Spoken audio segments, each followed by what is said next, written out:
Nazareth అనే గ్రామంలో మరియమ్మ అనే కన్య ఉండేది. ప్రతిరోజులాగే తన పనులో నిమగ్నం అయి ఉండేది.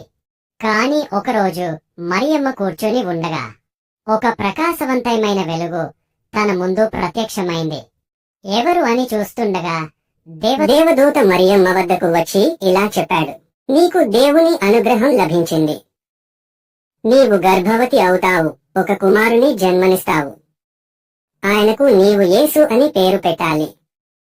ఆయన గొప్పవాడు అవుతాడు. ఆయనను తలిపేను దేవుని కుమారుడిగా పిలుస్తారు. మరియమ్మ ఇలా అంటుంది, నాకు యోసేపు అనే వ్యక్తితో నిశ్చితార్థమైంది. నాకు ఇంకా పెళ్లి కాలేదు, ఇది ఎలా సాధ్యం? దేవదూత ఇలా అంటాడు, మరియా, పవిత్రాత్మ నీ మీదకి దిగుతుంది. నీకు పుట్టబోయే శిశువు దేవుని కుమారుడిగా జన్మిస్తాడు. దేవునికి అసాధ్యం అనేది ఏమీ లేదు అని దేవదూత చెప్పాడు. మరియమ్మ తన అవగాహనతో అంగీకరించి చెప్పింది, ప్రభువుని దాసిని నన్ను, నీ మాట ప్రకారం నా కోసం జరుగునుగాక. దీని తర్వాత దేవదూత ఆమెను వదిలి వెళ్ళాడు. ఇది దేవదూత మరియమ్మకి చెప్పింది.